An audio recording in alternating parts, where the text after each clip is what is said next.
Gracias, Señor. Cantamos a Dios.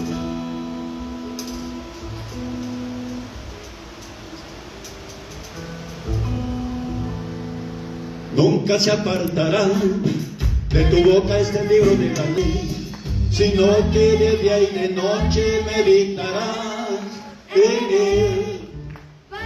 Vamos a esperar.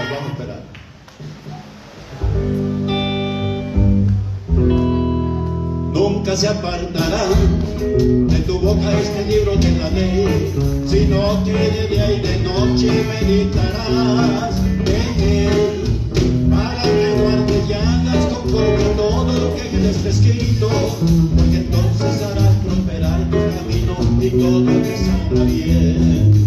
Nunca se apartará de tu boca este libro de la ley, sino que de día y de noche meditarás en él, para que guardes y hagas conforme a todo lo que en él está escrito, porque entonces harás prosperar tu camino y todo te saldrá bien. Mira que te mando que te esfuerces, que seas valiente, no temas ni desmayes, porque Jehová tu Dios estará contigo donde quiera que vayas.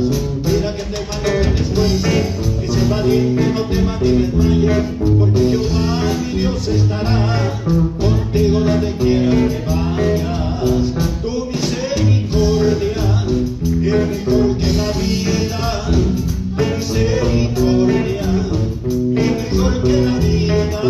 Mis labios te alabarán, y así mi vida te bendecirá, y en tu nombre mis manos alzaré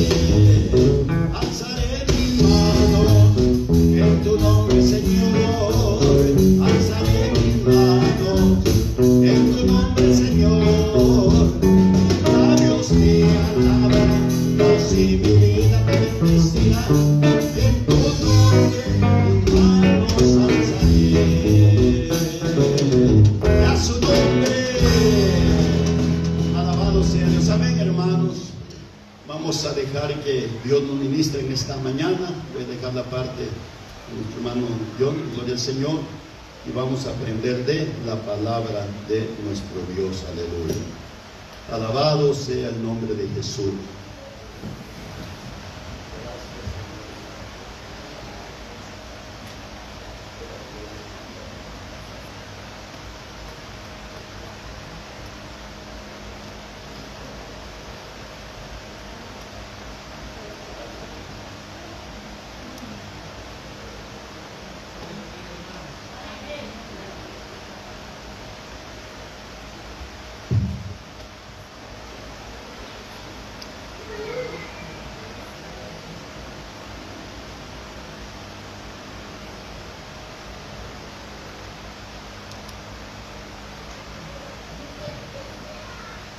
Gloria a Dios. Dios les bendiga. Amén. Bienvenidos todos. Amén. Bienvenidos todos a la casa del Señor. Damos gracias al Señor por la bendición que nos da nuevamente de estar en este lugar para adorarle y para aprender de su palabra.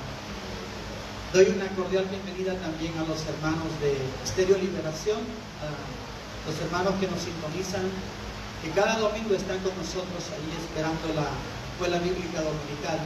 Sean bienvenidos todos, en donde quiera que nos estén viendo. Es una bendición tenerle con nosotros. Amén. Y feliz Día del Padre. Habemos pocos padres, ¿verdad?, en esta mañana. Pero feliz Día del Padre a todos los que están en esta mañana y a los que nos sintonizan, ¿verdad? En nuestro país fue el día jueves, ¿verdad? Y tempranito pues le enviamos nuestra felicitación a cada padre, ¿verdad? Así que los hermanos que ya no tienen a sus padres con ellos, pues también sabemos que están agradecidos con el Señor, ¿verdad? Y ese legado es importante. Felicidades a todos, que Dios nos ayude. Amén. Esta mañana nos corresponde, según el estudio bíblico sistemático, nos corresponde hablar acerca de las creencias erróneas acerca de Dios, ¿verdad? Acerca de la existencia de Dios. No obstante, por ser el Día del Padre, pues la unidad de esta mañana nos compete hablar acerca del Día del Padre. Amén. Así que vamos a abrir nuestras Biblias en Eclesiastés capítulo 9, del versículo 8 al 18, y en esa cita bíblica vamos a pasar nuestra escuela bíblica dominical. El próximo domingo, con la ayuda del Señor, retomamos el estudio bíblico, ¿verdad?, sistemático que llevamos con el estudio 8, las creencias erróneas. Pero esta mañana vamos a enfocarnos en el legado de un buen padre. Ese es el tema de nuestra lección, el legado de un buen padre. Mientras usted busca Eclesiastés, ya lo tiene, Eclesiastés 9, versículo 8 al 18. Cuando lo tengan me confirman. Vamos a leer antifonalmente esta porción bíblica. ¿Ya lo tienen? Dice la palabra del Señor en el nombre del Padre, del Hijo y del Espíritu Santo. Dice así: de todo tiempo sean blancos tus vestidos y nunca falte ungüento sobre tu cabeza. Lea usted antifonal.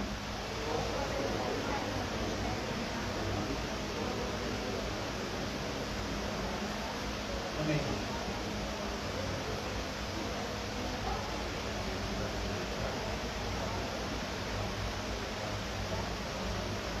Bueno, usted sígame con la vista para que los hermanos que están en Facebook, en la red, puedan escuchar la palabra. Dice el 9: goza de la vida con la mujer que amas todos los días de la vida de tu vanidad, que te son dados debajo del sol. Todos los días de tu vanidad, porque esta es tu parte en la vida, y en tu trabajo con que te afanas debajo del sol. Todo lo que te viniere a la mano para hacer, hazlo según tus fuerzas, porque en el Seol, ¿a dónde vas? No hay obra, ni trabajo, ni ciencia, ni sabiduría. Me volví y vi debajo del sol que ni es de los ligeros la carrera, ni la guerra de los fuertes, ni aun de los sabios el daño, ni de los prudentes las riquezas, ni de los elocuentes el favor, sino que tiempo y ocasión acontecen a todos. Porque el hombre tampoco conoce su tiempo, como los peces que son presos en la mala red, y como las aves que se enredan en lazo, así son enlazados los hijos de los hombres en el tiempo malo, cuando cae de repente sobre ellos. También vi esta sabiduría debajo del sol, la cual me parece grande, una pequeña ciudad y pocos hombres en ella, y viene contra ella un gran rey y la asedia, y levanta contra ella grandes baluartes, y se halla en ella un hombre pobre, sabio, el cual libra a la ciudad con su sabiduría, y nadie se acordaba de aquel hombre pobre. Entonces dije yo: mejor es la sabiduría que la fuerza, aunque la ciencia del pobre sea menospreciada y no sean escuchadas sus palabras. Las palabras del sabio, escuchadas en quietud, son mejores que el clamor del Señor entre los necios. Último versículo 18: mejor es la sabiduría que las armas de guerra, pero un pecador destruye mucho bien. Padre maravilloso, venimos a tu presencia en esta mañana, pidiendo tu bendición en esta clase dominical, pidiendo la cobertura de tu Espíritu Santo. Que tú seas, Señor, ayudándonos para poder, Señor, presentar esta clase, para poder, Señor, presentar tu palabra, y que cada uno de mis hermanos, los que están aquí presentes como los que nos ven y nos sintonizan a través de la red social, también puedan ser ministrados en tu palabra. Ayúdanos, Señor, y que podamos aprender y aplicar tu palabra en esta mañana. En el nombre de Jesús. Amén y amén. Gloria a Dios. Puede sentarse, hermano. El título de la clase es El legado de un buen padre. Sin duda alguna, amados padres, y bueno, madres también, porque somos responsables de la guianza de nuestros hijos y de nuestro hogar. Sin duda alguna es un tema desafiante, es un tema que nos salude, es un tema que me aborda primeramente a mí como padre, ¿verdad? Y siento un peso en mis espaldas, porque una paternidad espiritual, una paternidad adecuada al consejo de Dios o apegada al consejo de Dios siempre nos desafía. Siempre es un desafío, cada día es un desafío, ¿verdad? Cada día es un desafío. Por eso el título, el tema, el legado de un buen padre. La afirmación fundamental, creo que tienen sus papelitos, ¿verdad? Tienen sus estudios. La afirmación fundamental dice: usted tiene influencia para el bien o para el mal. La paternidad ocupa un lugar determinante en la vida familiar. No importa quién sea, no importa quiénes seamos. La paternidad como la maternidad ocupan un lugar muy importante en la vida familiar, en la vida de nuestros hijos. Mejoren la sabiduría, ese es el versículo a meditar. Me gustaría que se lo memoricen. Mejoren la sabiduría que las armas de guerra, pero un pecador destruye mucho bien. No sé si pueden ver la antítesis que hay ahí, lo que se contrapone. En la primera parte del versículo nos habla de la sabiduría. La sabiduría, hermanos, siempre es el entendimiento que viene de Dios. La inteligencia tiene que ver con el aprendizaje y la razón humana. Nosotros podemos ser muy inteligentes, muy intelectuales, pero el concepto sabiduría es lo que de Dios viene para aplicar correctamente ese conocimiento, para aplicar correctamente lo que hemos aprendido. El entendimiento, ¿verdad? La sabiduría que viene de Dios. A veces tenemos que callar lo que sabemos. A veces las palabras salen sobrando. Y eso también es parte de la sabiduría. Quedarse callado, quedarse tranquilo, sobre todo cuando se discute con una persona que tiene obstinación, que tiene rebeldía. Entonces, mejoren la sabiduría que las armas de guerra. Y luego dice, pero un pecador, note el contraste que hay ahí, pero un pecador destruye mucho bien, echa a perder mucho bien. Para algunas personas que están en contra de la Biblia, en contra de Dios, el capítulo 9 de Eclesiastés, usted lo lee todo el capítulo, ellos ocupan este capítulo 9 para contradecir la palabra de Dios, para decir o para dar una opinión pesimista acerca de la vida. Ellos aluden de que de nada sirve esforzarse, de nada sirve proponerse ser una buena persona, proponerse ser alguien correcto, porque de todos modos con la muerte se acaba todo. Y ellos usan este capítulo 9 de Eclesiastés, porque ahí se menciona la vida debajo del sol. Y esa expresión debajo del sol entendemos todo lo que sucede en la vida física, en esta vida. Pero esa es la visión que el proverbista da después de haber recorrido toda su vida en busca de la felicidad. Ese es el pensamiento y la visión del ser humano con relación a la vida física. Pero no es el pensamiento de Dios. El pensamiento de Dios trasciende la vida física y es más allá del sol.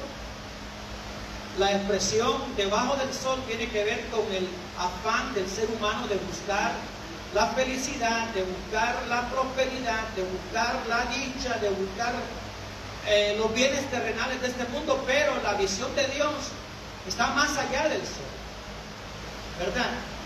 Entonces ellos aducen que de nada sirve esforzarse, de nada sirve ser una buena persona, de nada sirve consagrarse, porque al final con la muerte se acaba todo.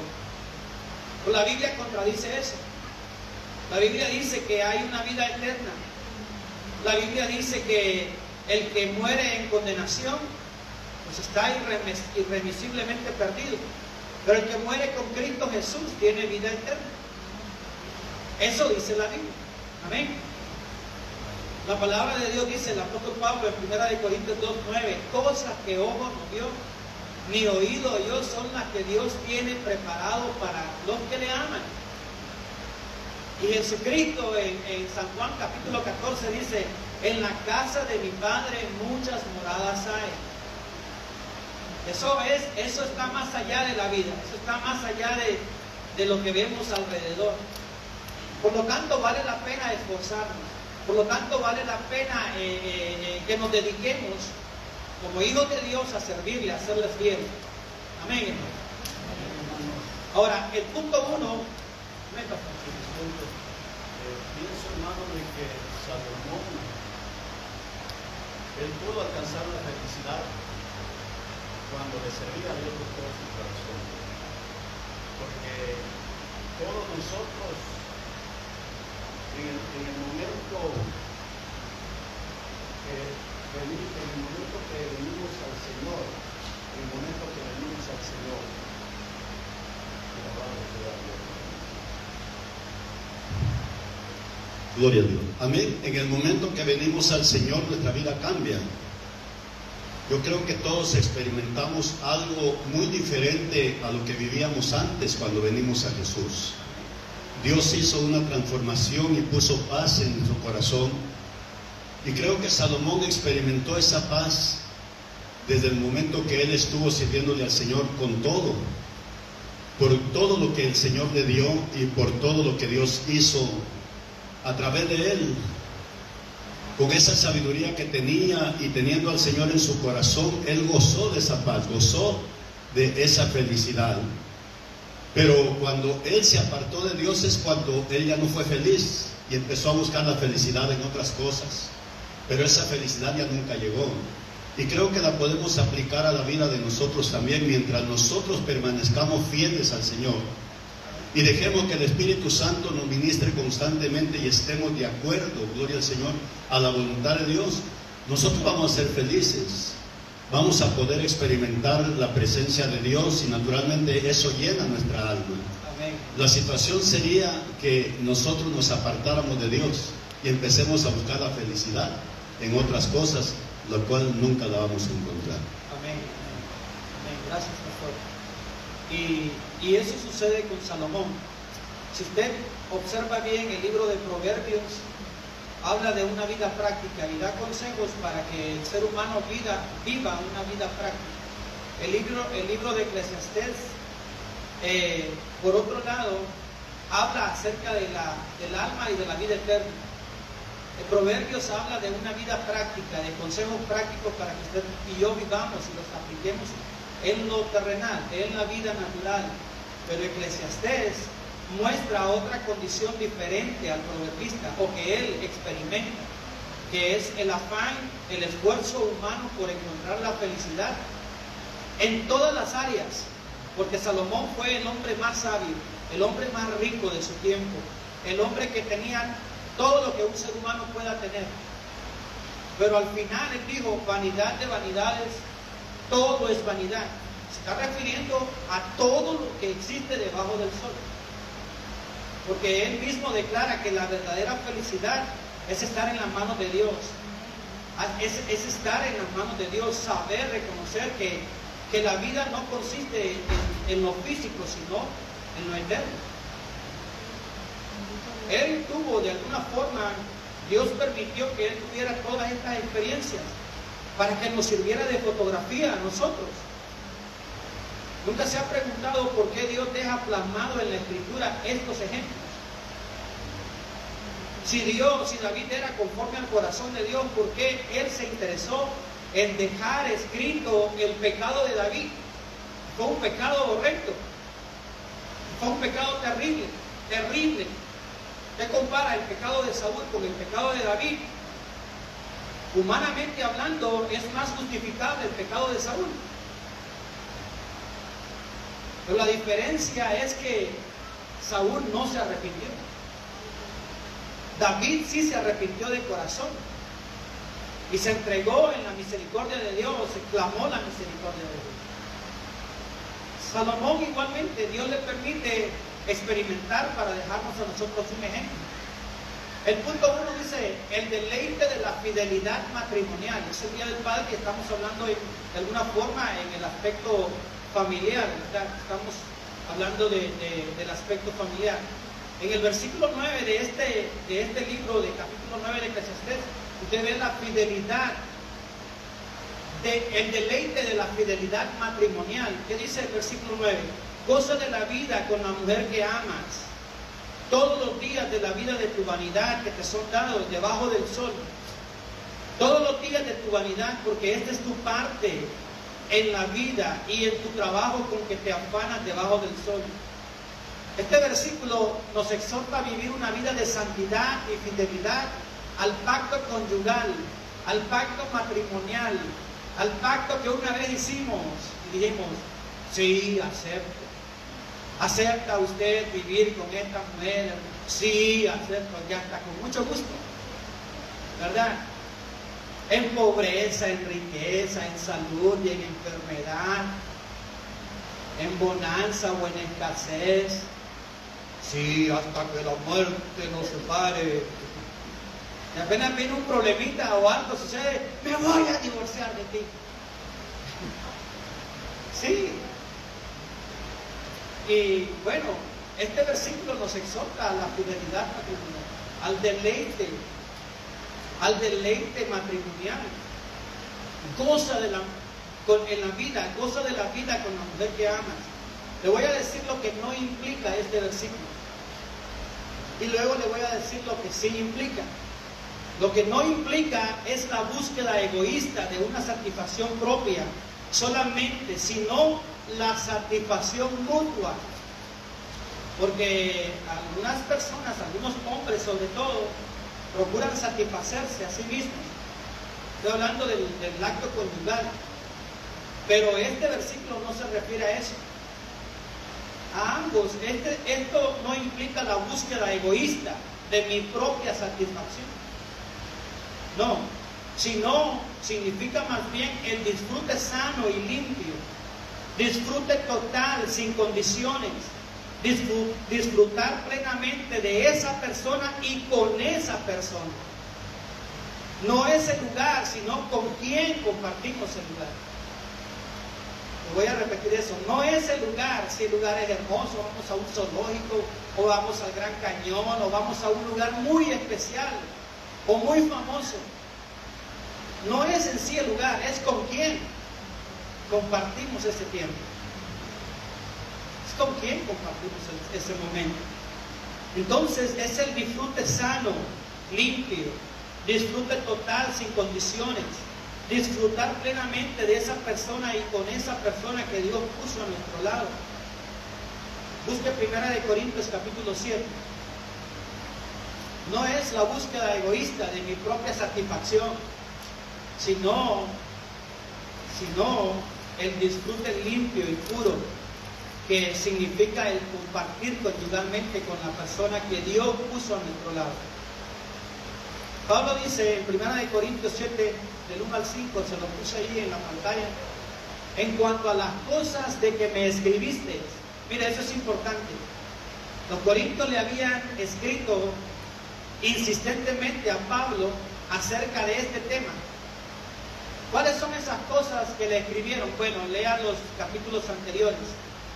Pablo dice, en cuanto a lo que me escribieron, es decir, me consultaron, me pidieron consejo, me pidieron instrucción. Pablo les va a decir, bueno le sería al hombre no tocar mujer. Es obvio que está hablando de la costumbre que los griegos, los corintios tenían en cuanto a la sexualidad, en cuanto al desenfreno. Es obvio que se está refiriendo a eso. Porque Pablo le dice, bueno le sería al hombre no tener mujer, no tocar mujer, pero a causa de las fornicaciones, cada uno tenga su propia mujer. Ahora ahí ya hay un núcleo de personas a quien él se va a dirigir específicamente. Hay una iglesia, hay una congregación a la que él quiere darle este consejo. No a todos los griegos, no a todos los corintios, los ciudadanos, no. A ese grupo de personas que se llaman iglesia. A ustedes les digo, pero a causa de las fornicaciones, cada uno tenga su propia mujer y cada uno tenga su propio marido. Mire que le habla a los dos. En ese tiempo había, usted lee la carta de Corintios, usted va a ver un patrón en esa carta, un desorden completo, donde las mujeres hacían lo que querían, donde las mujeres, estoy hablando del mundo gentil, se ponían sus moños, hacían lo que querían, no respetaban la autoridad del marido. El hombre por su parte era un adúltero, tenía muchas mujeres, y bueno, esa era la costumbre del paganismo en ese tiempo. Y Pablo les dice a ambos, la mujer tenga su propio marido, el marido tenga su propia mujer, el marido cumpla con la mujer el deber conyugal. el marido cumpla con la mujer el deber conjugal. ¿Saben, hermanos, que hasta tenemos que orar cuando vamos a tener las relaciones íntimas con nuestra pareja? Y yo sé que a algunos no les cuadra estos conceptos. Tenemos que pedirle a Dios. Tenemos que pedirle fortaleza física. Así dice la palabra.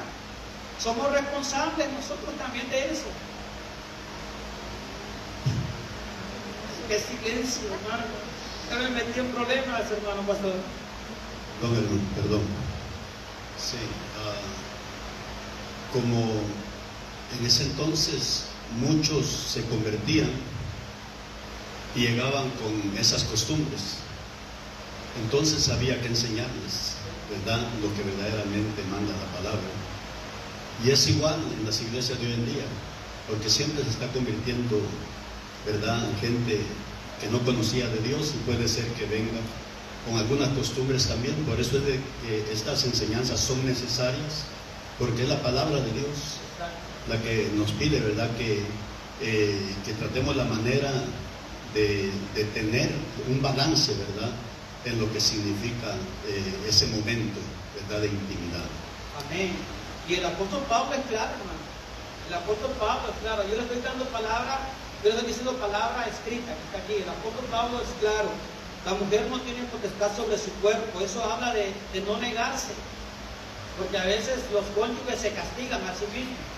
Te castigo, no le dicen así, pero te castigo, que ignorándote. Eso, hermano, es una ventana que Satanás puede usar.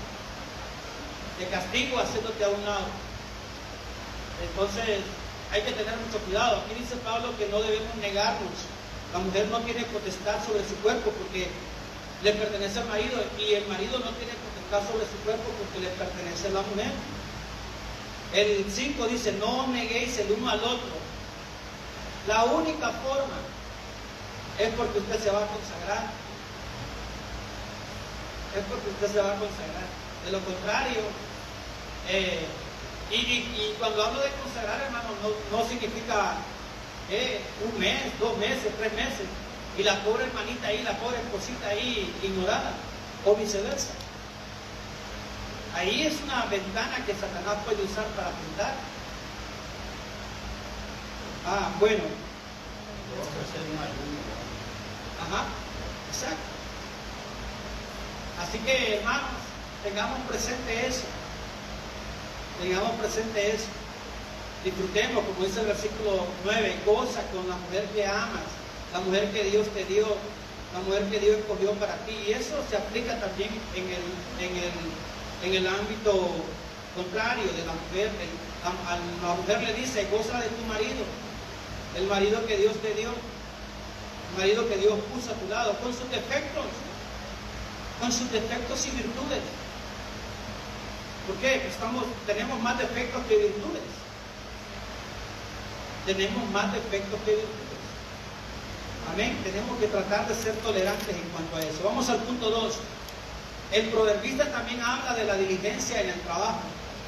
El padre responsable tiene diligencia en el trabajo. El padre responsable sabe que su familia necesita recursos y trabaja con amor, con diligencia. ¿Qué dice el versículo 10? Vamos a leer, vamos a aplicar los versículos 10 al 15 en este punto: la diligencia en el trabajo. Todo lo que viniere a la mano para hacer, todo lo que te viniere a la mano para hacer, hazlo según tus fuerzas, porque en el Seol, ¿a dónde vas? No hay obra, ni trabajo, ni ciencia, ni sabiduría. Hazlo según tus fuerzas. Cuando Salomón habla de su mano, ¿de qué está hablando? De la fuerza física, de la posibilidad. Vamos a tener un tiempo en que físicamente podemos todavía. Cuando estoy bajando el lanyard, el ancla del camión, brother, normal. Algunos están un poquito más duros que otros, ¿no? Cuando ya llevo unas 10 vueltas, ya me duele la cadera. Ya siento el dolorcito en la espalda. Y bueno, hace unos cuantos años, para mí era pan comido. Rapidito, bajaba bajaba las patas del camión. Pero ahora me cuesta. Ahora ya siento la columna de años. Mientras tenemos fuerza física, todo lo que te viniera en la mano, la posibilidad de trabajar, la posibilidad de hacer físicamente, de estar habilitado físicamente. ¿Por qué? Porque naturalmente los años pasan y nuestro cuerpo ya no va a poder hacer lo mismo de forma efectiva.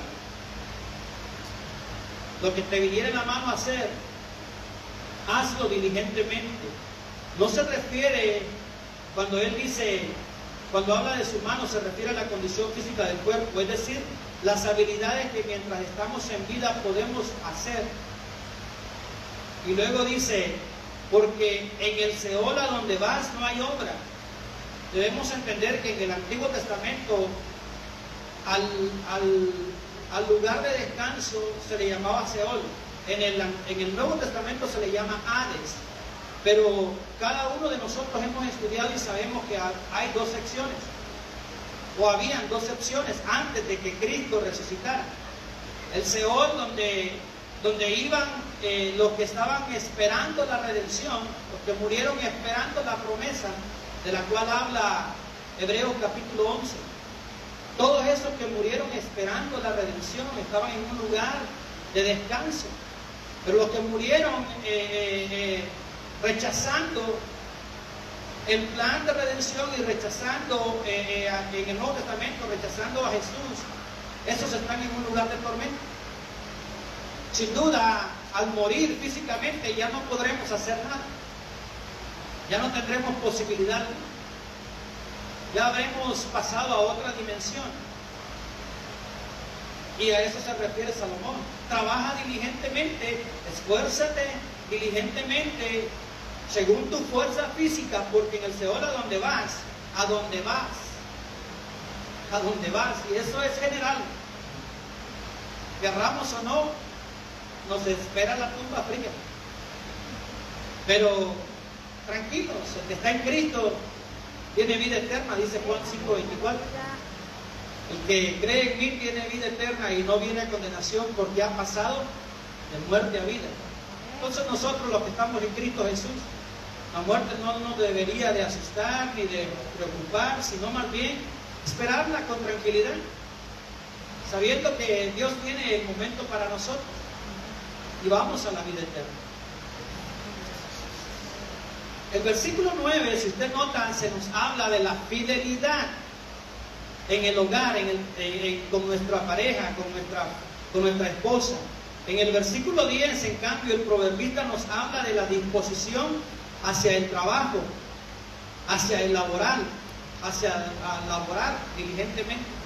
Salomón dice en Eclesiastés 3, versículos 12 y 13, yo he conocido que no hay para ellos cosa mejor que alegrarse y hacer bien en su vida, y también que es un don de Dios que todo hombre coma y beba y goce del bien de su labor. Este versículo me impactó cuando lo analicé, porque nosotros debemos ver el trabajo como una bendición de Dios. Nosotros debemos de dar gracias a Dios por el trabajo que tenemos. Si es carpintero, si es electricista, si es pintor, si es jardinero, si es un profesional, un doctor, lo que sea, o si es camionero como yo. Tenemos que estar agradecidos con el Señor. ¿Por qué? Porque ese es el medio de Él. Note que digo el medio de Él, para que nosotros y nuestra familia tengan los recursos necesarios para vivir. Y tenemos que ser agradecidos. Eso es lo que dice Salomón en Eclesiastés 3, versículo 13. Y también que es don de Dios que todo hombre coma y beba y goce el bien de toda su labor. Algunos piensan que el trabajo es una maldición. ¿Quién le ha dicho a usted que el trabajo es maldición? porque Adán pecó allá en el Edén y Dios maldijo. No, espérese. El trabajo es una bendición de Dios. Dios le encomendó un trabajo a Adán antes de que pecara. Antes de que el hombre cayera, Dios le encomendó un trabajo muy especial. y era nombrar a cada animalito, darle su nombre. También tenían que obtener de la tierra el fruto de la tierra. El alimento tenían ellos que ir a recogerlo. Tenían una labor que hacer. Por lo tanto, el trabajo es una bendición, no es una maldición. Dios le encargó a Adán que se ocupara en laborar. En Génesis 1:27 Él le da esta labor. Cultiva y obtén de la tierra. La tierra era muy bondadosa. Ellos solo tenían que tomar el fruto. Y luego le da imagínense, la pequeña labor, nombrar a todos los animalitos, a todas las especies. A todas las especies, y cada especie y cada animalito tiene el nombre que Adán le dio. Al elefante Él le dijo, tú te vas a llamar elefante. Al tigre le dijo, tú sos rayadito, tú te vas a llamar tigre. Y a cada uno le dio ese nombre. A ver, usted podría tener un trabajito así, nombrar a cada especie, y la ciencia reconoce que cada nombre concuerda específicamente con las características de cada animal. Entonces, el trabajo no es maldición, amado hermano, el trabajo es una bendición. El versículo 11 dice, me volví y vi debajo del sol que ni es de los ligeros la carrera, ni la guerra de los fuertes, ni aun de los sabios el pan, ni de los prudentes la riqueza, ni de los elocuentes el favor, sino que tiempo y ocasión acontecen a todos.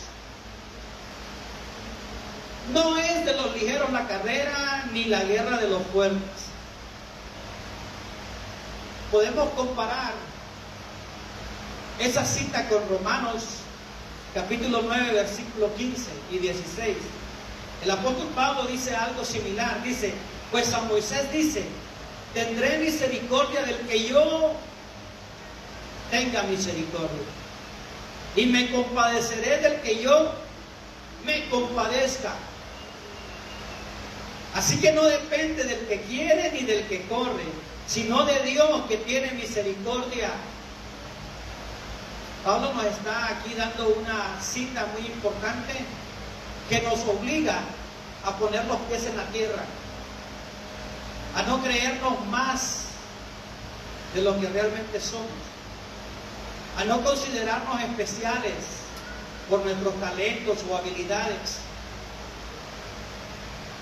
a no considerarnos mejor que los demás, porque todo lo que somos o hacemos es porque Dios así lo ha querido. Es porque Dios así lo ha determinado en su favor y en su misericordia. Salomón dice, no es de los ligeros la carrera, ni la guerra de los fuertes. Pablo dice, no es del que quiere ni del que corre, sino del que Dios tiene misericordia. Por lo tanto, debemos nosotros de reconocer que es por la misericordia de Dios que estamos aquí. Que fue Él quien nos escogió a nosotros.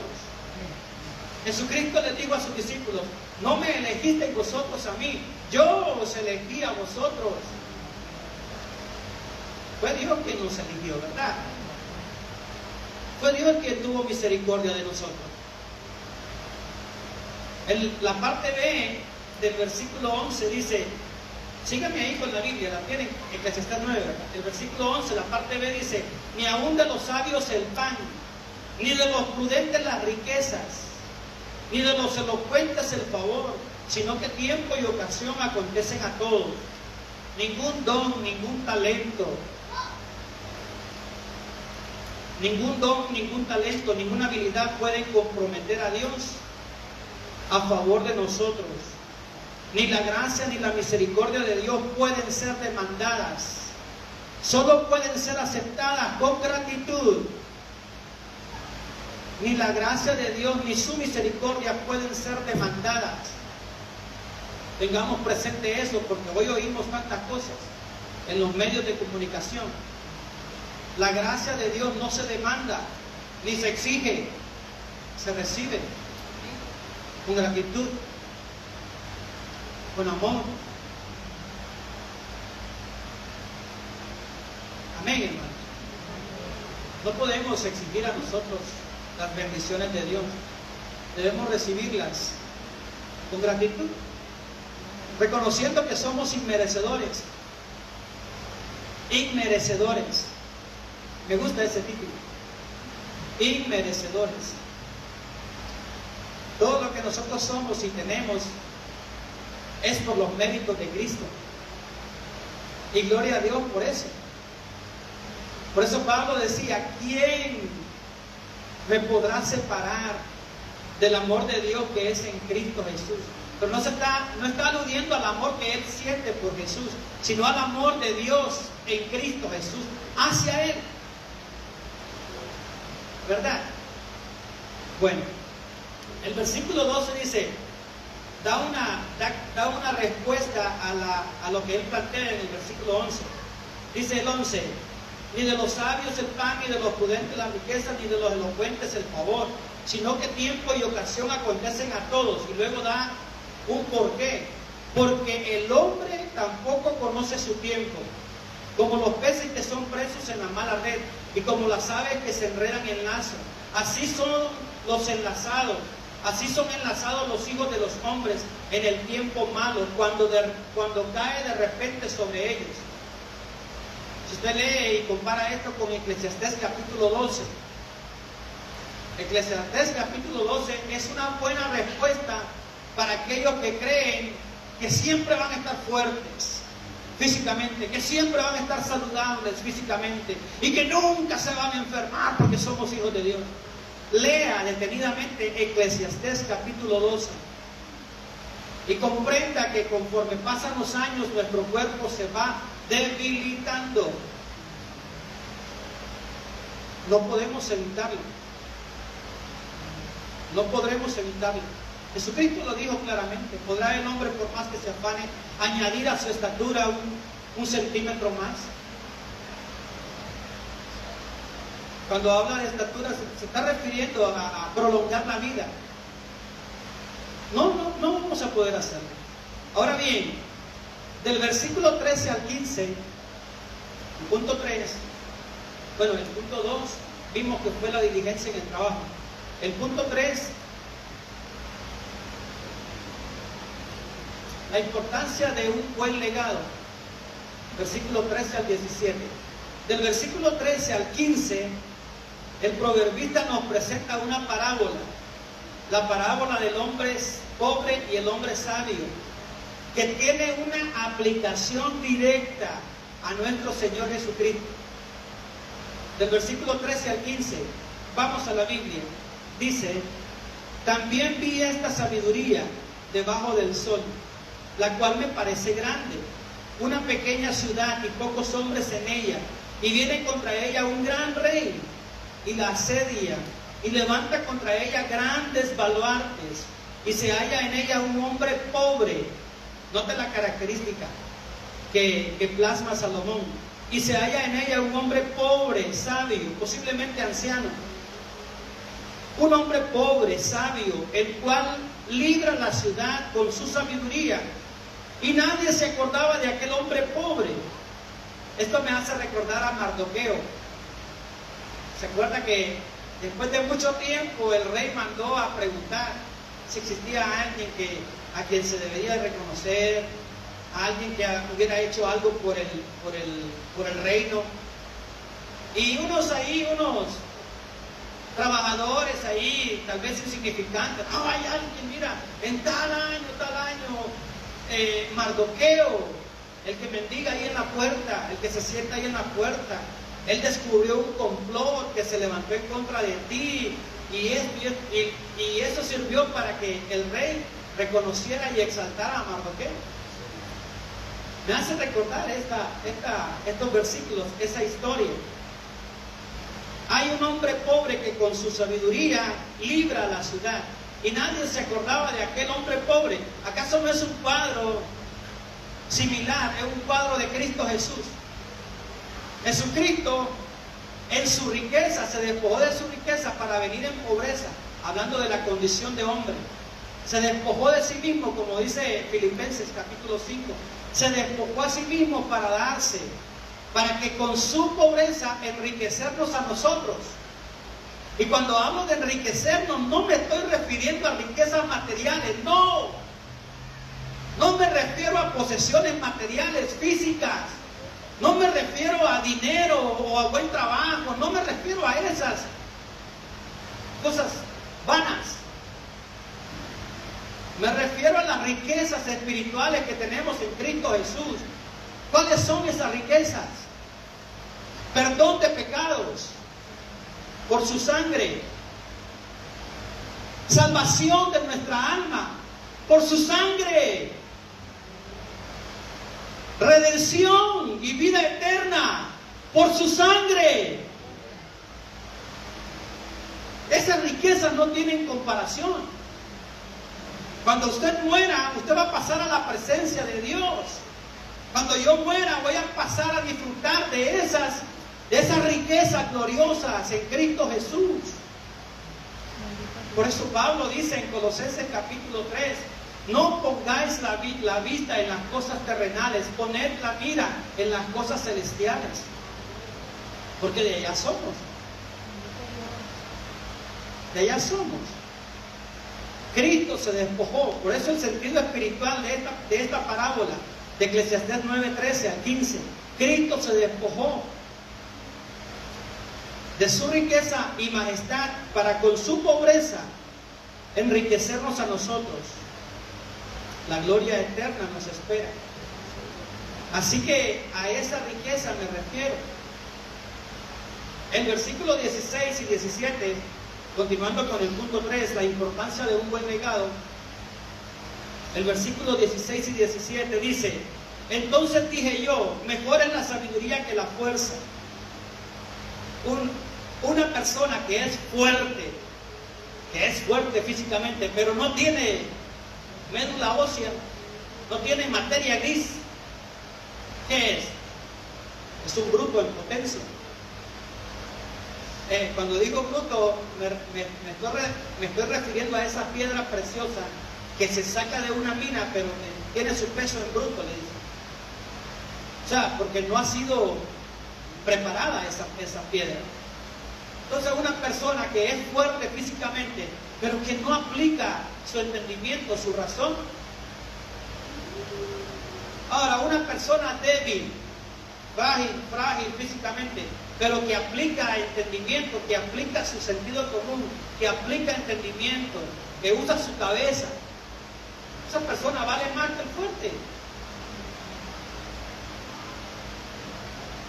Por ejemplo, amén. En el trabajo hay bastantes científicos y por mi oficina tienen que pasar muchas personas a que nosotros, para ser empleados, necesitan pasar por la oficina para hacerle el físico y ver el doctor y ver que son aptos para su trabajo. Y me llamó la atención que un hombre de 86 años era nuevo empleado. Y cuando le vi el título, decía científico de científicos. Y el Señor vino e hizo todos los exámenes, sacamos sangre, y yo le pregunté a él: ¿qué hace usted en la compañía? Y me dice: yo soy el único que conozco la fórmula que ellos necesitan. El Señor no pasó el de la vista porque no podía ver bien, tenía 86 años. No escuchaba bien, no pasó el examen de oído. Pero era el único que tenía el conocimiento. A él lo tienen sentado en una silla y él lo que destila es inteligencia de la boca porque lo tiene todo acá. Sí. Y le pagan miles de dólares al mes por estar sentado y por decirle a la gente lo que tiene que hacer. Ayer estábamos poniendo unos poquitos alrededor del patio de la casa. Y bueno, los colocamos todos porque la señora quería que pusiera los poquitos. Desde febrero los había comprado y ahí estaba, ponelo. Ok, pues hoy los pongo. Y me puse a poner los poquitos. Y después cuando lo conectamos a la electricidad, el tomacorriente no funcionaba, ¿verdad? Y bueno, ella se fue a hacer una piacera y yo me quedé ahí quebrándome la cabeza, ¿por qué no funcionaba? Fui a ver los brackets que le dicen, a ver si todo estaba bien, y todo estaba normal. Total, después vi que adentro de la cocina hay un switch que activa la luz que está afuera. Entonces vi que uno de los focos se enrosca. Entonces se me prendió el foco, fui a un tipo que ahí vi la hermanita y compré de esos enchufes donde se conecta un foco y se puede conectar corriente. Y lo puse y lo conecté a la pared y le puse unos amarrecitos ahí para que se viera profesional. Y lo conecté, entonces cuando enciendo el switch, enciende todo afuera, bien bonito. En la noche que llegó ella, más tarde que llegó ella, le digo, mira, voy a encender este switch, mira lo que pasa. Y lo enciendo. Y dice ella, wow, you're so smart. You're so smart. That's what I married with you. Eso lo saqué de mi oficina. You're so smart, me dice. Y me dice, ya ves, tu cerebro con el mío, ¿no? Que podríamos ser millonarios, dice. Pero más vale la sabiduría que la fuerza, ahí se aplica. Que solo bastaba añadirle esa conexión y iba a funcionar todo. ¿Todo bien? Entonces, hay personas que tienen el entendimiento. Me hace pensar en Moisés, cuando ya no podía físicamente. Y Josué, Aarón y Hud levantaban su mano, ¿verdad? Levantaban su mano. Ellos entendían que él era el siervo de Dios, que Dios se manifestaba por medio de él. Y para ellos era importante sostener la mano del anciano. Por eso Salomón dice eso. Mejor es la sabiduría. Como nosotros deseamos a nuestros viejitos.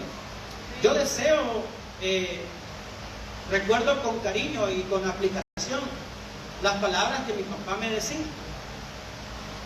Yo lo recuerdo. Me hacen falta sus palabras. Me hacen falta sus consejos. ¿Por qué? Porque de los ancianos destila la sabiduría. Sale por los poros. Un hijo sabio siempre va a escuchar a su anciano padre. Mira lo que dice. El versículo 16. Entonces dije yo, mejor es la sabiduría que la fuerza, aunque la ciencia del pobre sea menospreciada y no sean escuchadas sus palabras. Pero mire lo que dice el 17. Las palabras del sabio, escuchadas en quietud. Subraya esa expresión. Escuchadas en quietud. ¿Qué significa eso? Las palabras del sabio, escuchadas en quietud. Eso denota un tiempo de paciencia. Un tiempo donde los hijos ejercen su propia voluntad de escuchar sin presión alguna a su anciano padre. Los hijos se sientan a escuchar a su padre porque ven en su padre, escuchan su consejo, pero ven que su consejo es acorde a su vida práctica. Ven que el consejo de su padre no contradice su acción, su actuar, su actitud, su testimonio. Lo más difícil, veníamos hablando con mi esposa, lo más difícil para los hijos es cuando ven un mal ejemplo en sus padres. Cuando llamándose cristianos, aún así y aún con privilegios, hacen cosas que dan lugar a dudar de su testimonio, a dudar de lo que creen, de lo que son. Y eso constituye una situación muy negativa para los hijos. Les endurece el corazón. Mi papá dice que es cristiano y hasta predica. No, pero deberían verlo aquí en la casa cómo maltrata a mi mamá. Mi mamá dice que es diácona y sirve ahí en la iglesia. Deberían de verla aquí en la casa cómo grita, y cómo tira puertas y cómo golpea. Ella dice que es cristiana, pero hermano, las malas actitudes, vamos a verlo más adelante en la clase, pero las malas actitudes siempre ejercen una mayor consecuencia. Siempre es más fácil aprender lo malo que aprender lo bueno. Siempre es más fácil aprender lo malo que aprender lo bueno. Nos cuesta aprender lo bueno. Tenemos que pagar un precio. Pero estamos fabricados para aprender lo malo. Estamos inclinados hacia lo malo. Hay una inercia de pecado en nosotros que es ejercida en la carne. Está ahí a flor de piel esperando. Dios le dijo a Caín, el pecado está ahí, te asedia. El pecado está en la puerta y te asedia. Pero tú tienes el control. Y esa frase en Génesis, tú tienes el control. Eso habla de lo que en el Nuevo Testamento es el dominio propio. Lo está diciendo Dios en el mismo Génesis. Tú tienes el control. Tú tienes el control. Nosotros ahora, como hijos de Dios, tenemos la fuerza, el poder del Espíritu Santo para controlarnos a nosotros mismos. Hay momentos en donde tenemos que mejor callar, quedarnos tranquilos, quedarnos callados. ¿Por qué? Porque las palabras solo van a alterar, aunque sean palabras razonables, solo van a alterar el ambiente en el hogar.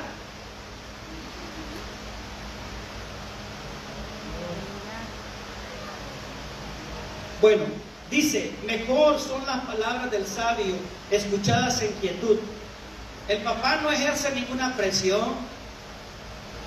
Los hijos voluntariamente escuchan el consejo. Atienden la voz de su papá, la voz de su mamá. Porque ven que es un hijo de Dios, porque ven que es una hija de Dios. Quieren escuchar el consejo de sus padres. Amén, hermano.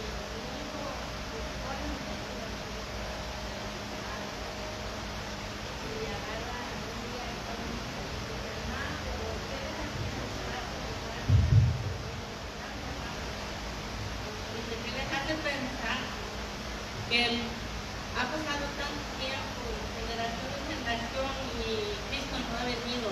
Le digo, bueno, Él es paciente, yo sé que Él viene, y yo creo en esto y espero en esto, en este gran día.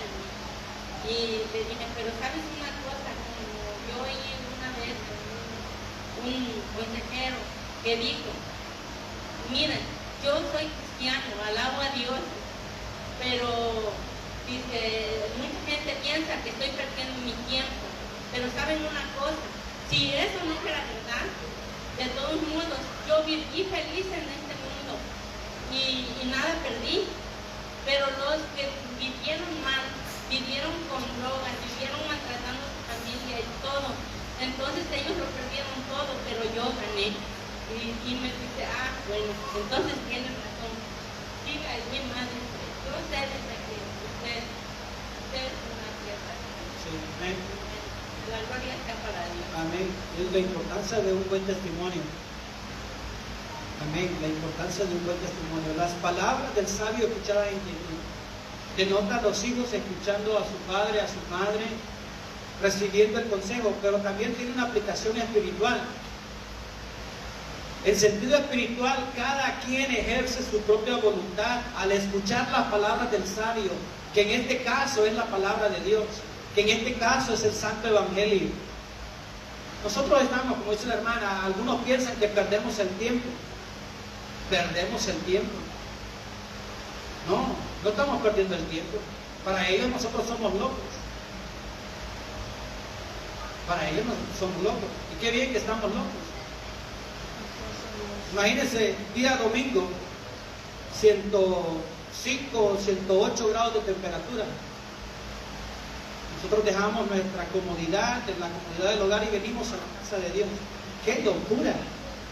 Solo los hijos de Dios hacen eso. Pues nosotros podríamos quedarnos en el sillón viendo la Eurocopa, viendo el fútbol, la Copa América, no sé. Tranquilos ahí con una limonada, y ahí está la piscina para echar un chapuzón, tranquilo. Estamos en la casa de Dios. Total, es una locura. Los locos cristianos aquí y los locos de allá afuera. Los locos cristianos, Dios es nuestro psicólogo. Su palabra. Los de allá afuera tienen sus propios psicólogos. Pero nos gozamos de estar en la casa del Señor. Estamos aprendiendo las palabras de Dios, como dice el proverbista, escuchadas en quietud. Vendrá un día, hermanos, oiga lo que le voy a decir, vendrá un día en que la palabra de Dios ya no va a ser escuchada en quietud. Vendrá un día en que la voz de Dios no va a ser en quietud, sino que va a ser la voz de Dios como trompeta, estruendo, un sonido que va a turbar al mundo. Porque Dios mismo dice, porque el Señor mismo con voz de mando, con voz de arcángel, con trompeta de Dios, eso no va a ser palabra en quietud, Vendrá del cielo, dice, y hasta los muertos escucharán la voz de Dios, la voz del Señor. Y los muertos en Cristo resucitarán primero. Ya no va a ser palabras en quietud, sino que va a ser una voz de trompeta. Una voz que va a despertar hasta los muertos. Los muertos en Cristo resucitarán con esa voz. Ahora vamos al punto 4. Ya vamos terminando, hermano. Las palabras escuchadas en quietud. Me gusta esa frase. ¿Sabe? Hay algunos hermanos que se ofenden por marcar la Biblia. Si usted no es de ellos, si usted marca la Biblia, marque esas expresiones y estúdielas. La palabra de Dios escuchada en quietud.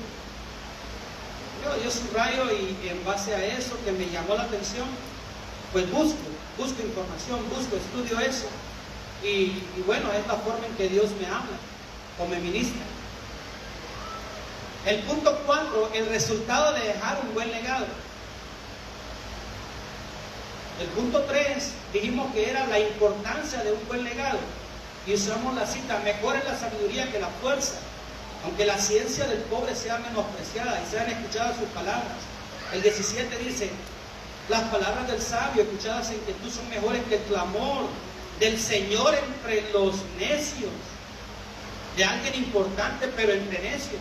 Ahora, en el punto 4 vemos el resultado de dejar un buen legado. Y con esto vamos a concluir. Versículo 18 dice, mejor es la sabiduría que las armas de guerra. ¿De qué sirve que usted tenga un armamento sofisticado si no lo sabe usar? No, hombre, se va a explotar usted solo. Le va a salir el cañón por atrás y va a explotar todo. No sirve de nada tener un Ferrari del año si no lo sabe manejar. Es transmisión estándar y usted solo maneja automático. ¿De qué le sirve? ¿De qué le sirve que le den un Ferrari del año si usted solo sabe manejar un cochito? Entonces tiene que saber. Mejor es la sabiduría que las armas de guerra. Note la comparación que el proverbista viene haciendo con los versículos que ya estudiamos. Mejor es la sabiduría que las armas de guerra. Cristo Jesús y su gloriosa palabra es mejor, mucho mejor que el armamento más poderoso que una nación pueda tener. Cristo Jesús es mejor que la energía atómica, que la energía nuclear. Cristo Jesús y su palabra nos llena de sabiduría para poder ejercer una buena paternidad. Cristo Jesús y su palabra nos da la sabiduría para ejercer una buena paternidad. Díganme. Sí, amén, hermano. Hablando sobre el armamento y la sabiduría. Hoy en día hay una carrera armamentística entre las grandes potencias que están preparando armas muy poderosas, bombas atómicas para el día del juicio final, ¿verdad? El mundo se está preparando, la gente a veces no quiere nada con Dios porque está haciendo dinero en el trabajo, porque tienen una casa y hay que pagarla, tienen un carro del año, están simplemente buscando lo material. Estoy hablando de la gente de afuera, ¿verdad? Pero también hay unos hermanos y hermanas también que están metidos en eso, están tratando la manera de acumular dinero. Ahora, respecto a las armas atómicas, dice que las naciones se están preparando de una manera muy grande, ¿verdad? Si un país saca una arma muy poderosa, ya viene otro país y quiere sacar, superándolo, otra más poderosa. Estados Unidos está a la cabeza de todo eso, pero dice que cuando venga nuestro Señor Jesucristo, ¿verdad? Dice que los enemigos de Dios, dice que lo van a atacar también con armas atómicas, pero dice que Dios los va a fulminar solamente con el resplandor de Él. Amén. Amén. Hay que, bueno, tratando de responder la primera inquietud del hermano, hay que tener un balance, hermano. Ya vimos que Salomón nos dice que debemos de disfrutar el esfuerzo de nuestro trabajo de la forma correcta. Leímos en Eclesiastés capítulo 3, versículos 12 y 13, que debemos de gozar el esfuerzo de nuestro trabajo. También la Biblia nos da principios en cuanto al dinero. Nos da principios. Lo que pasa es que nosotros los pasamos por alto y de forma muy rápida. Pero la Biblia nos dice que debemos de ahorrar. Ve a la hormiga, oh perezoso, dice Salomón. Ve cómo ahorra en tiempo de verano, pues cuando venga el invierno tiene su ahorrito. Entonces, la Biblia nos da principios. El problema es cuando somos desbalanceados, cuando no tenemos las cosas ubicadas en su lugar correspondiente. Hay un desbalance. Nos volvemos materialistas y dejamos las cosas de Dios, dejamos lo espiritual por lo material. No tenemos balance. ¿Sabe que Dios nos prueba también de esa forma? Dios nos prueba de esa forma. A veces las personas aducen de que es la bendición de Dios, que Dios los está bendiciendo, cuando están perdiendo terreno espiritual por ganar algo material. No hay un balance. No hay un balance. Cuando yo hablo de una vida espiritual, no me refiero a estar presente en la iglesia todo el tiempo, porque a uno lo catalogan de acuerdo a la cantidad de veces que viene a la iglesia. No, hermano, la comunión con Dios es constante. Constante. En todo tiempo sean blancas tus vestiduras y nunca falte aceite de Dios en tu vida. ¿De qué habla eso? De estar siempre, hermano, en comunión con Dios, constantes, perseverantes, constantes en la oración, constantes, dice el apóstol Pablo. Pero hay un desbalance, lastimosamente hay un desbalance. Las personas, mire cómo está la iglesia hoy. Es una enseñanza muy importante. No porque la de yo, no, cualquiera puede dar una enseñanza si se mete en las manos de Dios. Cualquiera puede ser instrumento de Dios. Pero note usted el desvalor. Note usted y compare la posición que ocupa Dios. Que el domingo pues es el día del Señor. Hay un hermano que me dijo, hermano, yo solo el domingo puedo trabajar haciendo un trabajo que yo le pedí que hiciera. Y le dije, no, hermano, imagínense que yo le digo, está bien, hermano, venga el domingo a trabajar. Imagínense si yo le digo eso, ¿qué clase de tentación? El domingo es el día del Señor. Si no podemos estar el día del Señor, los días de la semana, y el domingo todavía lo usamos para cosas materiales, bueno, podemos ver la posición que Dios ha.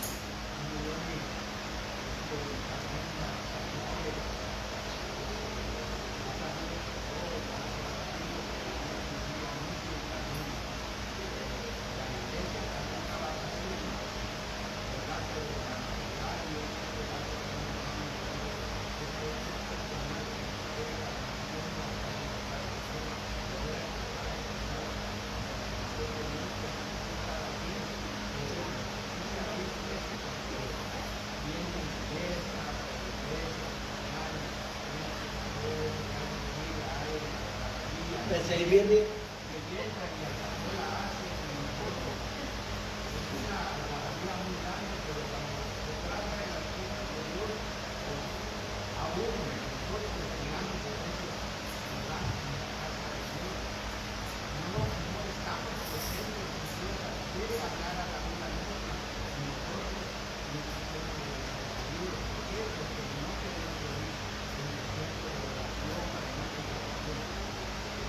Amén, hermanos. El resultado de dejar un buen legado. Mejor es la sabiduría que las armas de guerra. Ahora, los proverbios y Eclesiastés se caracterizan por tener antítesis en sus versículos. Es decir, puntos de referencia, de comparación. Ahí no va a encontrar usted. El proverbista da puntos de comparación. Note el versículo 18. Mejor es la sabiduría que las armas de guerra. Esa es la parte A. Pero mire la parte B de ese mismo versículo. Pero un pecador destruye mucho bien. Note cómo primero presenta algo positivo y luego presenta una contradicción. Esa es una característica de Proverbios, de Eclesiastés. Y eso pues nos habla del escritor. Dios usa la capacidad, Dios usó la capacidad de cada escritor de la Biblia. Usó sus habilidades, no las destruyó, no los descapacitó, no los desproveyó de su época, de su contexto, de su historial, de su forma de pensar. No, Dios lo utilizó. Note cómo Salomón presenta, y eso me habla a mí del estilo de Salomón. Mejor es la sabiduría que las armas de guerra, pero esa preposición es importante. Denota que es más fácil hacer lo malo que hacer lo bueno. Denota que es más difícil construir, es más difícil edificar que destruir. Una familia puede ser edificada durante muchos años. El concepto que los hijos tienen de uno puede haberle costado muchos años y en un momento, en un instante de descontrol, echar por tierra todo. Y después vienen las lágrimas. Y después vienen las tristezas, que son sinceras también. Pero que en muchos casos es irremisiblemente inevitable y las consecuencias ya están ahí.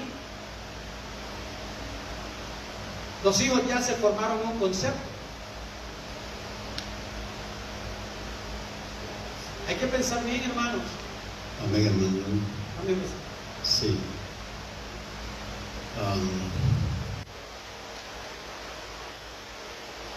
Sí, la sabiduría hace mucho más bien que cualquier otra cosa que uno pueda acumular. En lo que depende a nosotros los cristianos, la sabiduría que Dios quiere que tengamos la vamos a alcanzar solamente tratando de buscar de Dios. Es cierto que un pastor no debe de esperar que la gente se congregue todos los días de culto. Cuando alguien me llama y me dice, pastor, quiero salir con mi familia, vamos a ir a un parque, adelante, cielo, porque es bueno que la familia se una y vayan a disfrutar de un día de campo, vayan a cualquier otro lado. Y naturalmente eso hasta los pastores deberíamos de tomar un tiempo para nuestra familia. Pero si empezamos nosotros a tomar el tiempo donde se puede venir a recibir esa sabiduría por medio de la palabra de Dios y lo ocupamos para cualquier otra cosa, definitivamente yo creo que una persona que empieza a dejar de congregarse y deja a un lado esa sabiduría, pues va a destruir su vida. Definitivamente la vida espiritual se va a ir destruyendo. Cuando dice, y un pecador, ¿verdad?, destruye, ¿verdad? Es decir que si las personas, hermano, no se congregan, mire cómo estamos aquí. Los cultos han estado vacíos. Uno de pastor se preocupa y le pregunta al Señor, ¿seré yo que estoy errando? ¿Verdad? Entonces, hagamos un solo servicio a la semana entonces, para que la gente venga y los demás días haga lo que quiera hacer. Yo pienso de que todos nosotros somos responsables. Lástima, ¿verdad? Bueno, los que estamos aquí, gloria a Dios por mis hermanos que están aquí, pero los que no están, ¿dónde andan? Yo no sé, pueden estar en su casa, en mucho calor, en una piscina, qué sé yo, ¿verdad? Pero esto, hermano, nos preocupa a los pastores porque allá afuera, si no estamos bien cimentados en lo que es la palabra de Dios, podemos estar haciendo cualquier cosa. Y puede ser que hagamos cosas que estén afectando nuestra vida espiritual. ¿Por qué no tratar de adquirir esa sabiduría a través de los servicios, a través de venir a adorar a Dios, a través de venir a escuchar la palabra del Señor? Son cosas, hermano, que definitivamente tenemos que entender que esto puede destruir una congregación. Porque las personas no se están alimentando. Y una persona que no se alimenta en el Evangelio, definitivamente, hermano, va a ser presa fácil para hacer cosas que definitivamente no agraden a Dios. Y que Dios tenga misericordia, ¿verdad?, de la congregación. La palabra de Dios dice que no debemos dejar de congregarnos, como muchos tienen por costumbre. La santidad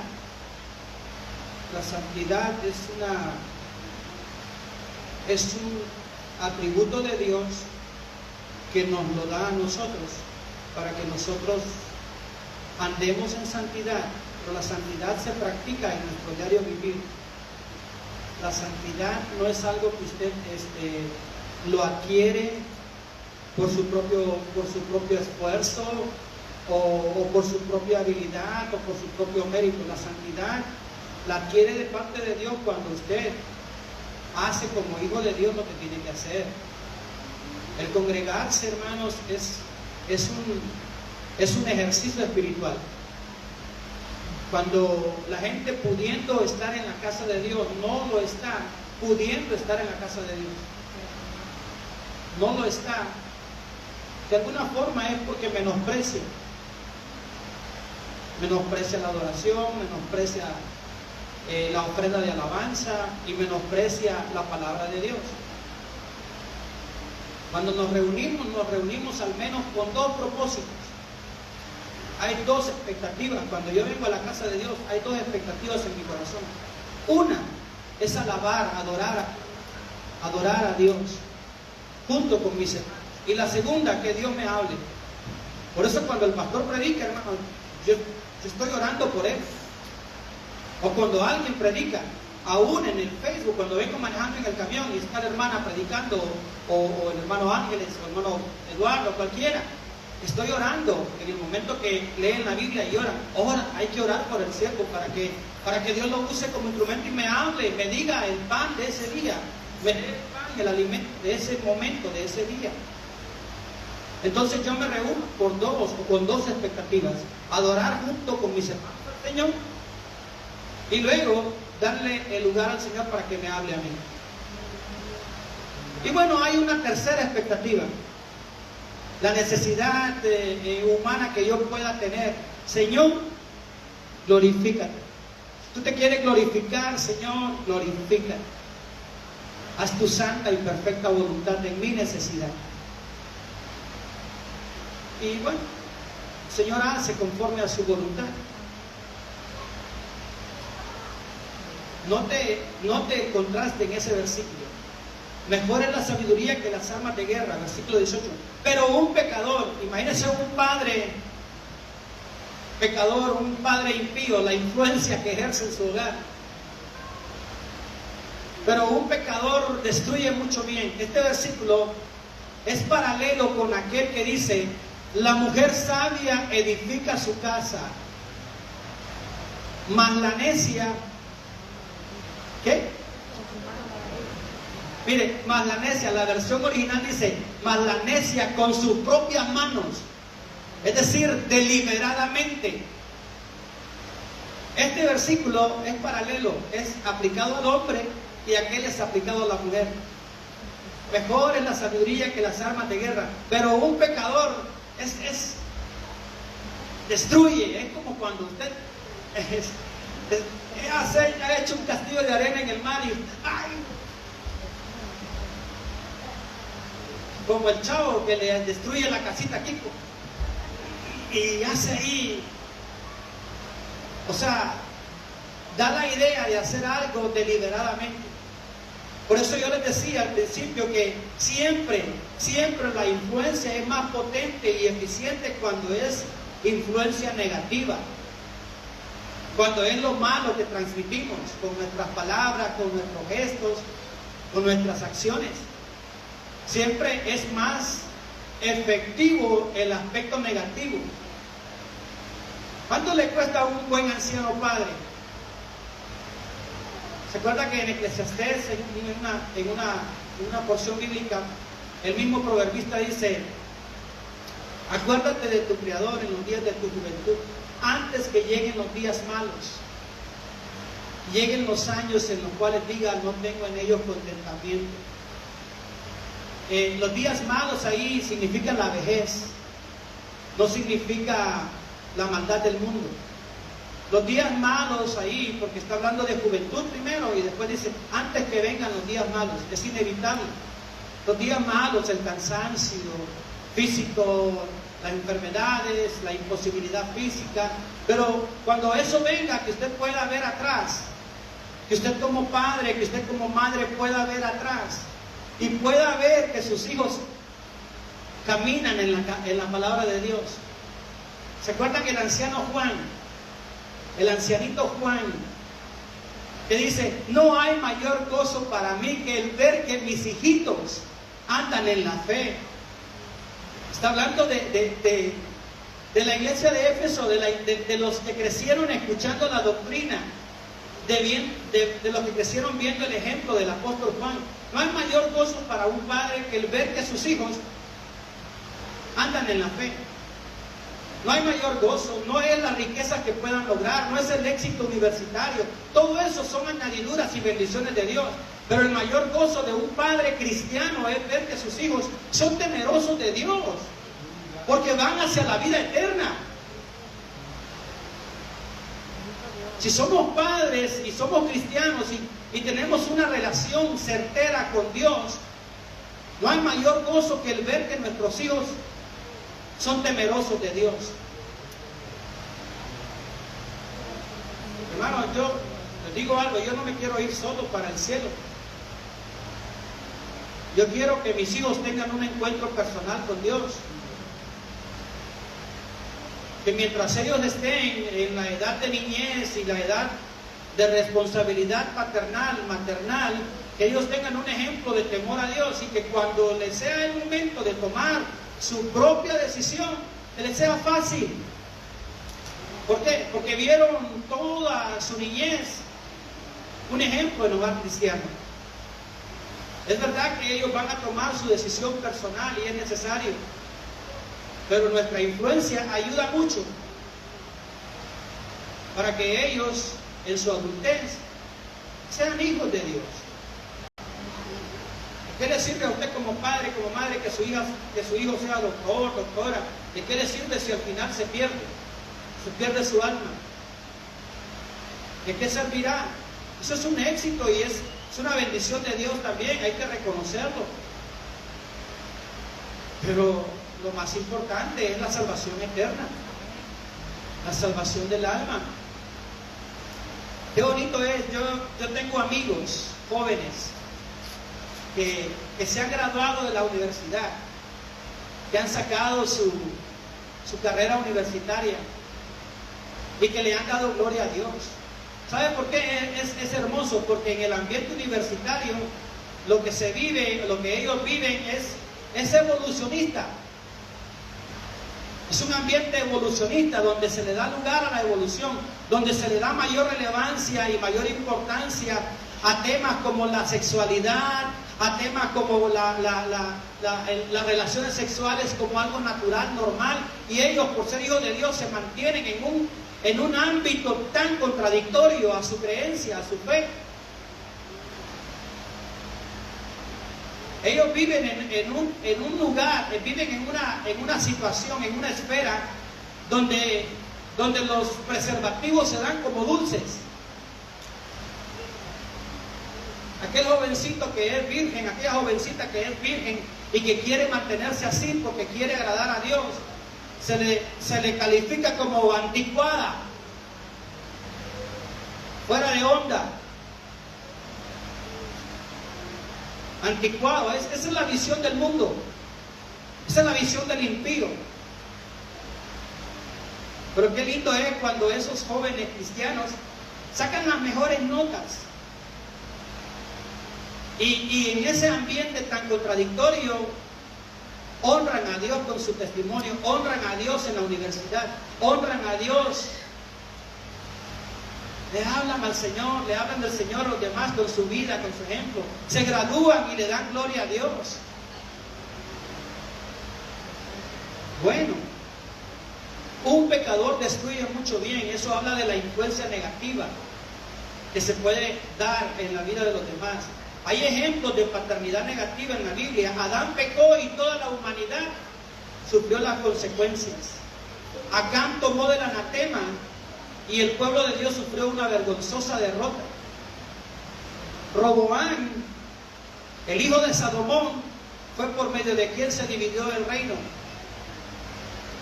En el Nuevo Testamento, el pecado de Ananías y Zafira fue el primer defecto en la iglesia primitiva. Hechos capítulo 5. Ahora, tenemos círculos de influencia. Querramos o no, hermanos, hay círculos de influencia que nosotros ejercemos. ¿Cuál es el primer círculo de influencia? En el hogar. El hogar es el púlpito más importante, hermano. Obviamente hay defectos en nosotros. Hay defectos en los padres, hay defectos en las madres. Pero que nuestros defectos sean de carácter, bueno, tenemos que entregárselos al Señor. Pero que no sean defectos de moralidad. Sí me doy a entender. Hay defectos que, bueno, un hijo de Dios no los debería de tener, como son casos de inmoralidad, embriaguez, borracheras.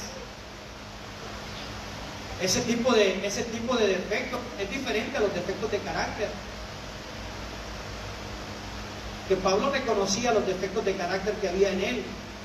Pablo decía, yo mismo no pretendo haberlo alcanzado todo. ¿Por qué? Porque él en su naturaleza estaba luchando. Hay círculos de influencia que nosotros ejercemos, querramos o no. El primero es en el hogar. Es el círculo más pequeño, pero el más importante. Es el púlpito más importante, el hogar. Usted está afectando la vida de otras personas. La Biblia dice que somos cartas leídas. Afectamos para bien o para mal. Otro círculo importante es la sociedad. Es un círculo más amplio. Ahí se encuentra el ámbito laboral, la escuela o universidad, el vecindario y en la iglesia. Lastimosamente, hermanos, alguien siempre nos está observando. Lastimosamente o bondadosamente, no sé, pero alguien siempre nos está observando. Siempre hay alguien que está viendo nuestros pasos. Conclusión, querramos o no, ejercemos influencia, ya sea para el bien o para el mal. Usted y yo ocupamos un lugar preponderante en la vida de nuestros hijos y de nuestra familia, en la vida de los demás, no importa quiénes seamos, siempre ocupamos un lugar de preponderancia. En lo que a mí respecta, yo voy a tratar, a procurar de ser un buen ejemplo para los míos, hasta que Dios me permita y me dé vida. La decisión es de cada quien. Amén. Oramos al Señor. ¿Hay alguna pregunta, alguna consulta final?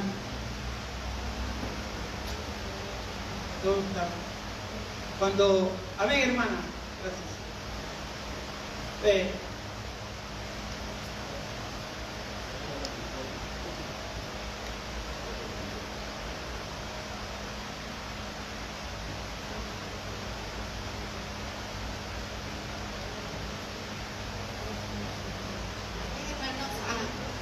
Bueno, quería comentar algo. La Biblia dice que, ¿verdad?, que no seamos sabios en nuestra propia opinión.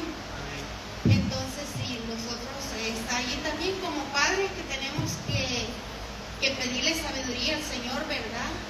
Para darle un buen ejemplo a nuestros hijos. Y si nosotros no tenemos la sabiduría de Dios, muchas veces nosotros a veces nos volvemos necios, ¿verdad? Y no creemos que estamos haciendo bien y no queremos ni escuchar a veces consejos de la palabra de Dios, sino que decimos, no, así es, y nos ponemos y no somos sinceros ni con Dios, ¿verdad? Y nosotros primeramente tenemos que ser sinceros con Dios y decirle al Señor que nos ayude, pedirle sabiduría y reconocer primeramente que nosotros siempre fallamos, ¿verdad? Decirle al Señor que nos ayude, que nos dé sabiduría, conocimiento y también escuchar a los demás. Si en verdad nos están dando un buen consejo, entender, estudiar el consejo que nos están dando, ¿verdad? Por medio de la palabra. No ponernos nosotros, como dice la Biblia, sabios en nuestra propia opinión, porque nosotros sin Dios nada somos, hermanos. Así que debemos de pedirle a Dios, ¿verdad? Mucha sabiduría para poder guiar a nuestros hijos. Amén. En Inglaterra, en el año 18, bueno, me dicen que ya estuvo. Ok, hermano, vamos a orar. Pero sí, quería apoyar lo que la hermana está mencionando. Se llama obstinación. No seáis sabios en vuestra propia opinión, se llama obstinación. Un capitán de un velero invitó a su niña de 9 años a ir cuando había una tormenta de nieve en el siglo XVIII en Inglaterra. Los pescadores le dijeron, no lo hagas. ¿Por qué? Porque el cielo se miraba amenazante, la tormenta. Pero él le dice, yo he pasado mucho tiempo en estas tormentas de nieve, yo tengo mucha experiencia. Y llevó solo él a su niña en el velero. Y el frío se hizo fuerte, la nieve empezó a caer y el barco se llenó de nieve. El capitán había amarrado a su pequeña niña junto con el mástil, la había abrigado bien con una colcha gruesa y la amarró cerca del timón del velero. Y él iba conduciendo el velero. De repente la niña vio una luz y le dice a su padre, papi, mira la luz que está ahí al frente. Y el papá no respondió. De repente la niña se quedó dormida. 2 días después encontraron el barco encallado en unas rocas y vieron que el papá seguía aferrado al timón y la niña al lado de él. Perdieron la vida por la obstinación del padre. La aplicación, la moraleja es que muchos hijos, por la obstinación de sus padres, que ellos piensan que están en lo correcto, van a ser de mala influencia a sus hijos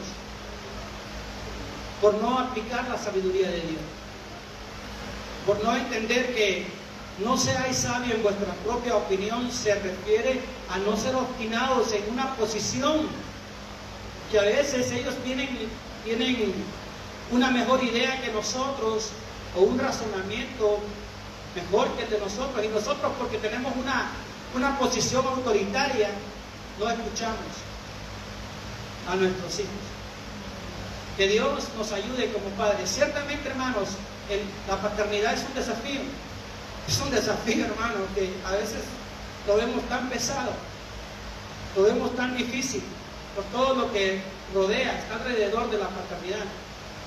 Usted quiere ejercer una paternidad digna, pero a veces ve las tormentas tan fuertes y tan grandes que hasta le da ganas de tirar todo, de poner los remos en el mar y tirarse y dejarse ahogar. Pero es un desafío, hermano. La paternidad responsable, la paternidad cristiana es un desafío. Yo les felicito a los padres que están ahí luchando contra la corriente, luchando por su familia, luchando por sus hijos, luchando por su hogar. Luchan en oración aunque no se les vea, luchan en lágrimas, pidiendo por sus hijos.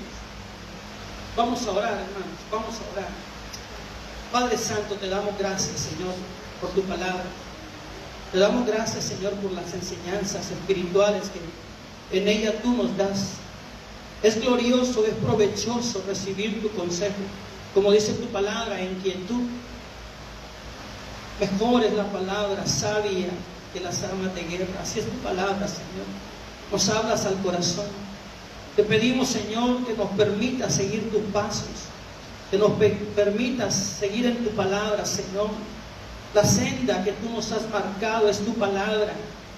Otros nos seguirán, otros seguirán nuestros pasos, porque estamos siguiendo tu palabra, porque deseamos sinceramente obedecerte a ti. Deseamos hacer tu voluntad, Señor, aún con nuestros defectos, con nuestras imperfecciones naturales y humanas, Señor. Pero queremos ser tus hijos, queremos seguir tus pasos. Perdónanos, Señor, perdónanos, pues nuestro ejemplo no ha sido consecuente.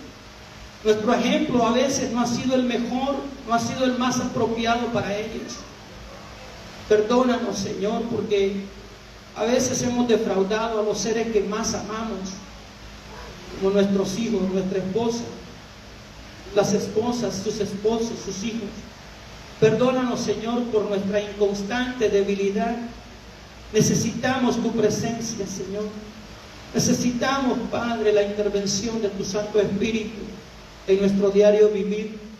Ayúdanos por medio de tu palabra, por medio de tu Espíritu Santo, para ser firmes, constantes, consecuentes en actitud, en palabra y consejo, Señor.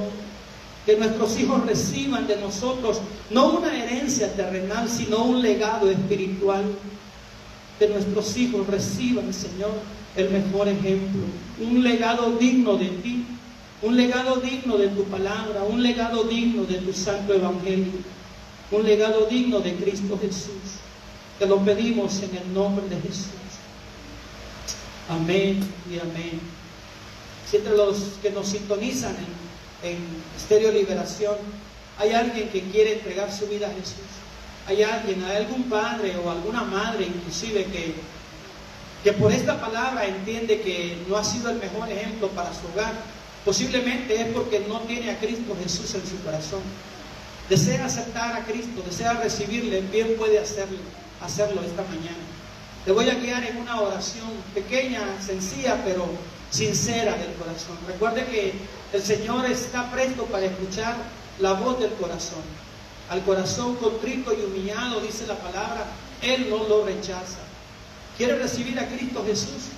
Muy bien puede hacerlo. Repita conmigo esta sencilla oración. Señor Jesús, en este momento reconozco que soy pecador. Reconozco que he vivido en mis propios delitos y pecados, los cuales hicieron sangrar más tus heridas. Pero hoy vengo a ti, vengo buscando no tu juicio, sino tu misericordia. Buscando tu gracia, tu favor. Buscando, Señor, que perdones mi pecado, que borres mi iniquidad.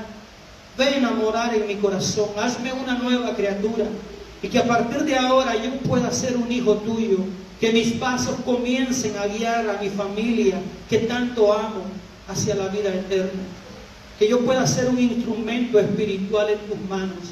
Lo pido en el nombre de Jesús. Amén y amén. Gloria a Dios. Somos la Iglesia de Dios Pentecostal, Movimiento Internacional, Las Vegas 1. Estamos ubicados en el 700 East Lola Avenue, Las Vegas, Nevada. El teléfono de nuestro pastor es 702-328-5577. Nuevamente, 702-328-5577. Nuestro pastor es nuestro amado hermano Juan José de León. Y los dejo con él en este momento. Dios le bendiga, pastor. Dios le bendiga, hermanos. Alabado Dios. Amén, hermanos. Gloria al Señor. Hemos escuchado la palabra de nuestro Dios que nos aconseja, ¿verdad? Gloria a Jesús. Y ha sido bueno, ¿verdad? Que varios varones estuvieron aquí para atender a la palabra. Tenemos que tener sabiduría, ¿verdad? Para poder tratar con nuestras esposas en todo. Y decía yo el 17 que prediqué un mensaje para los padres, que en una ocasión mi hijo me pidió permiso cuando cumplió su mayoría de edad para salir. Y yo le dije, va a salir, pero te quiero aquí a tales horas. Y me dijo, sí, solo voy a ir con unos amigos. Él tenía que llegar a las 10 de la noche y dio la 1 de la mañana y no llegaba. Y yo me llené de ira y agarré un alambre eléctrico y dije, cuando él entre a su cuarto, aquí lo voy a agarrar y le voy a dar duro. Pero cuando oí que abrieron la puerta y venía subiendo las gradas, yo me puse atrás de la puerta y oí la voz de Dios que me dijo, no le pegues, sino háblale con amor. Cuando él entró, yo sentí que aquella ira que había en mi corazón se trastornó en tristeza y lo vi. Y entonces le dije, ¿por qué hiciste esto? Me preocupaste. Entonces él se hincó y empezó a pedirme perdón. Y total de que resultamos llorando los dos y de ahí pues en adelante las cosas cambiaron. Pienso, hermano, de que cuando hay ira en el corazón de nosotros, por alguna razón, por algo que hayan hecho nuestros hijos, debemos de tener cuidado de no lastimarlos. A los hijos se pueden disciplinar sin lastimarlos. Naturalmente que los hijos también tienen que entender que los padres ya hemos vivido y que hemos pasado por tantas experiencias que han sido bastante difíciles y nosotros no queremos que ellos pasen por ellas. Pero con la ayuda de Dios, ¿verdad? Dios nos va a ayudar para que nosotros podamos guiar a nuestro hogar y que haya paz y que haya armonía dentro de nuestra familia. Gracias le damos a Dios por su palabra. Bendito sea el Señor. Amén. Nos despedimos entonces, hermano, que Dios nos ayude. En la tarde estaremos aquí. No voy a poder decir algo en esta noche, pero yo quiero que toda la congregación esté la otra semana, el día domingo, que le mande anuncios a los hermanos para que estén aquí. Quiero informarles algo muy importante para la congregación. Amén, gloria al Señor. Pero que estén aquí, si es posible. Me voy a reunir con la Junta para hacerles saber lo que hay en mi corazón y que la Junta ya sepa lo que vamos a hablar el domingo. Gloria al Señor. Oramos a Dios. Mi Padre eterno, gracias te doy, mi Señor, por tu amor, tu misericordia, tu fidelidad, por todo este tiempo, Señor, que tú nos has dado con esta congregación. Yo pido por ellos que los guardes, que los cuides, que los sostengas, que los dirijas, que todo lo que se emprenda en este lugar, Padre, sea para bendición de las almas, mi Padre. Gracias por tu palabra. La recibimos, Señor, una palabra muy linda que nos has dado. Gracias por tu siervo, bendícelo, úsalo cada día más. Salimos confiando en que en esta noche, Padre, tú nos vas a ministrar por medio de quien trae el mensaje de esta palabra, Padre. Gracias por darnos la oportunidad a los padres de reunirnos en esta noche para sentarnos, Señor, y escuchar, mi Padre, esa palabra que tú vas a traer por medio de quien va a predicar, y por esa cena que nuestras hermanas han preparado ya, sellaron o van a preparar para cada uno de nosotros. Bendice tu obra, tu iglesia, tu remanente. Salimos, Padre, confiando en que tú estás con nosotros. Que la bendición del Padre, la bendición del Hijo y la bendición de su Santo Espíritu vaya con cada uno de nosotros. Y el pueblo de Dios dice: Dios le bendiga, hermanos, y adelante en el nombre del Señor.